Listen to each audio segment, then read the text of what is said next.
विचार मंचावरती उपस्थित आमच्या तालुक्याचे कर्तव्यदक्ष आणि सतत आम्हाला वेळोवेळी मार्गदर्शन करणारे आमचे तालुक्याचे गट शिक्षणाधिकारी सन्माननीय तत्वराजजी अंबादे सर, त्याचप्रमाणे आजच्या या समारोपीय कार्यक्रमाला प्रामुख्याने उपस्थित केंद्रप्रमुख श्री माननीय यशपालजी बगमारे सर, त्याचप्रमाणे या शाळेचे सहारे सर आणि उपस्थित आम्हाला 5 दिवस अत्यंत हसत खेळत आणि खेडीमेडीच्या वातावरणात आणि महत्वाचं म्हणजे या राधेय विद्यालय पिंपळगाव डोळी येथील निसर्गमय वातावरणात आम्हाला 5 दिवस अतिशय बोर न होऊ देता छान पद्धतीनं मार्गदर्शन करणारे आपले सर्वांचे सुलभ दोनही कुलामधील सर्व सुलभ आणि माझ्या समोर बसणारे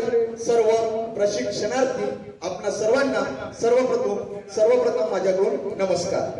तर खरं म्हणजे शिक्षक समतावृत्ती प्रशिक्षण 2.0 या टप्प्यामध्ये यातला दुसरा टप्पा दिनांक 17 फेब्रुवारी 2025 ते आज दिनांक 22 फेब्रुवारी 2025 आजचा हा समारोपीय कार्यक्रमाचा दिवस. खरं म्हणजे या 5 दिवसामध्ये आमच्या सिलेबकांनी आम्हाला अत्यंत छान पद्धतीनं एक नाही अनेक अशा प्रत्येक गोष्टीवरती सखोल मार्गदर्शन केलं. पहिल्या दिवशी तासिका सुरुवात झाली राष्ट्रीय शैक्षणिक धोरण आणि त्याची प्रस्तावना. या तासिकेपासून शेवटची तासिका म्हणजे सर्वांच्या एक वेगळा विषय होता HPC होलिस्टिक प्रोग्रेसिव्ह कार, ज्याला आपण म्हणतो समग्र प्रगती पत्रक. इथपर्यंत प्रत्येक गोष्टीवरती खरं म्हटलं तर विषय भरपूर होते आणि 5 दिवसामध्ये खरं म्हणजे हे सर्व प्रशिक्षण मला नाही वाटत शक्य होतं. पण आमच्या सर्व सुलभकांनी आमच्या कुलामधील आमचे सुलभक निलेशजी दुर्वे सर, त्यानंतर आदरणीय नागोसे सर, त्याचप्रमाणे ढोल्ले सर आणि आमच्या सर्वांच्या लाडक्या चौरे मॅडम या सर्वांनी आम्हाला प्रत्येक विषयावरती सखोल चर्चा घडवून आणली. इतकंच नाही तर मध्ये मध्ये मोटिवेशनल व्हिडिओ दाखवले. त्यानंतर सर्वांना आवडीचा जो गेम आम्हाला कधी माहीत नव्हता तो काऊटचा गेम सुद्धा अतिशय मनोरंजनाचा बनवला आणि कुठेही त्यांनी आम्हाला त्या प्रशिक्षणामधून बाजूला जाण्याची कोणतीही संधी आम्हाला उपलब्ध करून दिली नाही. त्याच पद्धतीनं अजून सांगायचं म्हणजे आधीची शिक्षण प्रणाली होती.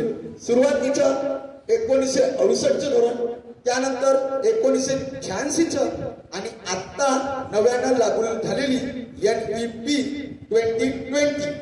याच्यामध्ये थोडासा फरक म्हणजे यापूर्वी जे शैक्षणिक धोरण होतं ते आकलनावरती कुठेतरी आधारित होतं.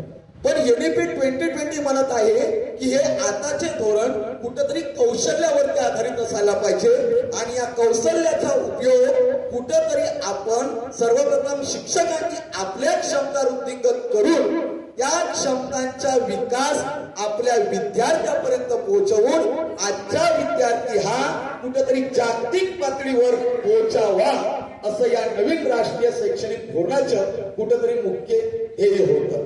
सांगायचं भरपूर आहे पण भरपूर अजून प्रशिक्षणार्थींना बोलायचं आहे. इतकंच सांगतो फक्त की या प्रशिक्षणाचा उपयोग आपण आपल्या शाळेतील प्रत्येक विद्यार्थ्यांपर्यंत आपण पोहोचवू आणि माझे सर्व शिक्षक अत्यंत धडाडीचे आणि विद्यार्थ्यांप्रती त्यांच्या अपेक्षा नक्की पूर्ण करतील याबाबत माझ्या मनात कुठलीही साशंकता नाही. शेवटी इतकंच सांगतो, लहरों से डरकर नौका कभी पार नहीं होती, लहरों से डरकर कभी नौका पार नहीं होती और कोशिश करने वालों की कभी हार नहीं होती, कोशिश करने वालों की कभी हार नहीं होती. याच माझ्या या छोट्याशा टिप्पणीवरती आणि आम्हाला छान मार्गदर्शन करणाऱ्या सर्व सुलभकांचं मी माझ्या कुलाच्या वतीनं पुन्हा एकदा मनपूर्वक आभारी आहे. आपल्या सर्वांचा मी शेवटपर्यंत सततशा उभी राहील आणि आपल्या सर्वांचं मार्गदर्शन वेळोवेळी आम्हा सर्व प्रशिक्षणार्थींना आपल्याकडून मिळत राहील अशी ग्वाही व्यक्त करतो आणि आपल्या या शब्दाला इथंच विराम देतो. जय हिंद, जय भारत, जय विज्ञान, जय